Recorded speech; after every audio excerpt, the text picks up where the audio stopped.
What's going on, guys? It's Hi, and those who have been with this channel for a while would know that the lens I use most often on a day-to-day basis is the Sony 24-70 f2.8 G Master. This is my go-to do everything lens. It's what's recording me right now. So needless to say, this is a lens that I really like and enjoy to use, but I have to admit that sometimes it does become a bit of a pain to actually use because it's a little bit heavier, it's a little bit bigger. So even though it's something that I carry around with me all the time, it's not something that I want to carry with me all the time. Because of this, I've been in the market for a smaller, lighter, more compact lens, so I went out and picked up the Samyang 35mm f2.8 autofocus lens for the Sony E-mount system. I've owned this lens for some time now, so I want to share with you some of my thoughts along with some samples that I've gotten on the various occasions that I've had the chance to use this lens. I want to make it clear though that this is not a pixel peeping review. I did not go out and shoot test charts. I didn't try to purposely find the imperfections in this lens, things like chromatic aberrations or distortions.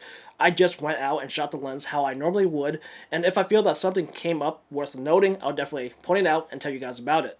Remember, everything in this video is going to be my personal opinion. Your mileage may vary with this lens if you actually pick it up, because the situations that I used it in are very specific. You might not be shooting in very similar situations at all, so things may vary. First, I want to talk about the construction of this lens. Although this lens retails for $399, it regularly sells for around $250.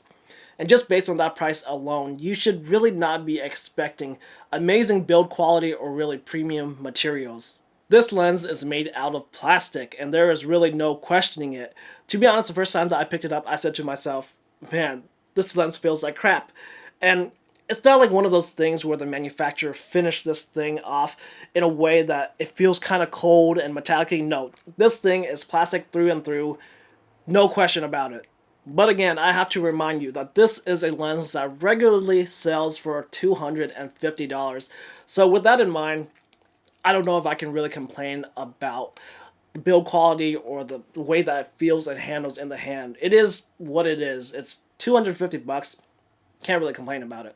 One thing that I do want to point out with this lens is the lens hood. So when looking at the front of this lens, you see that there is a lens cap that you can just pinch off. And you may or may not know, but this is not a part of the lens itself. This is actually the lens hood, which screws off, and this is the lens itself. So I actually really like this lens hood design in concept. How well it actually works in functioning as a lens hood since it's so small, I don't know, but cosmetically, I think it looks really good. My problem with this lens hood, however, is just the fitment of it. It's just very lightly held in place, and it takes little to no effort at all, just bumping it, and it feels like it's loosening, and eventually it'll just fall off, and I'll lose this thing. I'm actually thinking about putting down some tape along the threading of the lens, or maybe on the inside of the lens hood, just to increase the tension and to increase the friction between these two parts, and hopefully that will solve the problem. Again, you have to keep in mind that this is a cheap lens. I think that if you go into your purchase with reasonable expectations, you'll be quite satisfied, because at the end of the day, these cheaper materials does make this lens very lightweight. Sitting at just 85.6 grams, this is without a doubt the lightest lens that I've ever held in my hands that actually give good performance.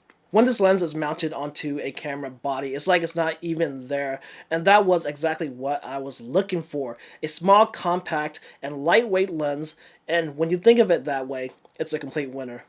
Considering that this is a third-party autofocus lens for the Sony E-mount system, I'm sure you're probably wondering just how well the autofocus performs on this lens.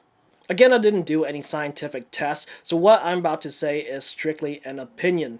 That being said, I'm completely satisfied with the AF performance on this lens because it just gets the job done, and that's really all I can say about it.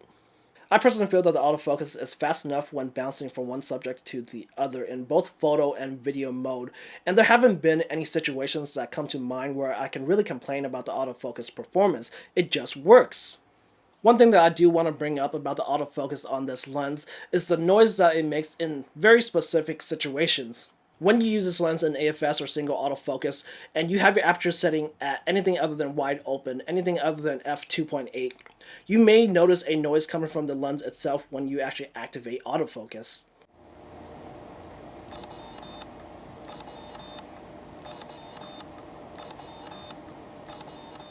This is because the lens autofocuses at wide open at f2.8. So every time you're not at f2.8 and you activate autofocus, the lens actually opens up the aperture to let in more light to autofocus. Then when it acquires autofocus, it closes it back down. And this opening and closing of the aperture blades is what you're actually hearing. Again, this only happens in AFS or when you have your aperture setting at anything other than 2.8, because when you're at 2.8, it's already wide open. There's no opening any wider. Another occasion where I've noticed the autofocus noise is when you're in AFC, continuous autofocus in video mode. When you do this, the lens continuously autofocus because you're in AFC, but there is an audible noise coming from the lens itself. But I personally think that this is not really a problem because I really never noticed this noise at all. You have to be right on the lens to actually hear it, maybe a foot away, and the noise is pretty much gone. So again, this isn't really much of a problem unless you are shooting video and for some reason you have your mic directly set right next to the lens or on the lens. Then that may be your problem.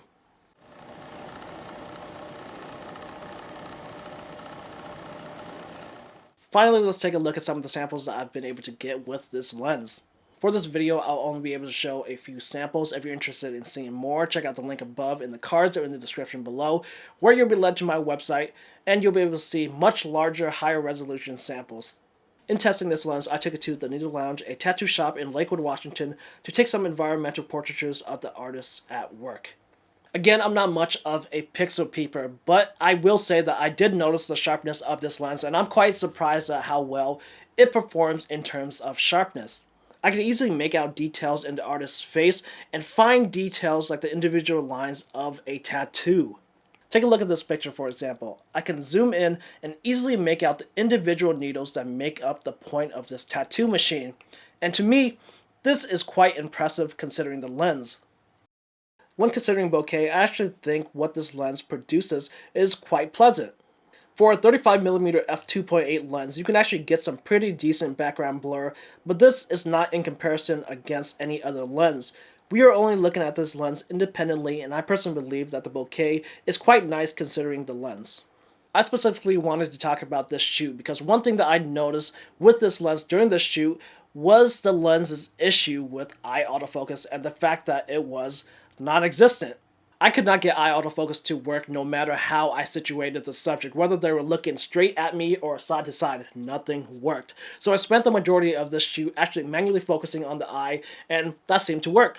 When I got home from the shoot, I went directly online and searched up to see if Samyang put some weird limitations on this lens where they just turned eye autofocus off, and that didn't seem to be the case because eye autofocus does seem to be a feature of this lens. Once I found this out, I just had to test this lens again, so I went back to the Needle Lounge specifically just to test out eye autofocus. And the second time around, it seemed to work just fine in pretty much any angle, face directly dead on or side to side. It worked pretty much flawlessly.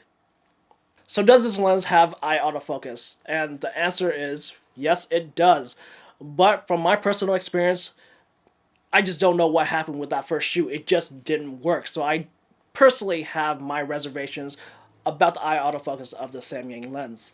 At the end of the day, this is a lens that regularly goes on sale for $250. With that in mind, this thing performs above and beyond anything that I could have expected. This lens surprisingly produces very sharp images with decent bokeh and actually has good autofocus for what it is. This, along with the fact that this lens is so small, lightweight, and compact, it just makes the entire package so appealing and such a good value in my personal opinion. If you're interested in the Samyang 35mm, I'm sure that you've seen that there is a Sony counterpart, a Sony 35mm f2.8, also very compact lens, but that lens costs about 3 times the price of this Samyang. So if you're interested in a small, compact 35mm f2.8 lens, I would highly suggest you to just give this one a try because for the price and what this lens produces, this is such a killer deal, and I really cannot recommend it enough if you're in the market for such a thing. If you're interested in picking this lens up for yourself, check out the links in the description below. If you want to see more samples taken with this lens, head over to my website, which is also linked in the description below. Don't forget to give this video a thumbs up, share it around, comment down below with any thoughts or questions that you may have. Don't forget to subscribe for more content. Thanks for watching this video, and I'll see you guys in the next one.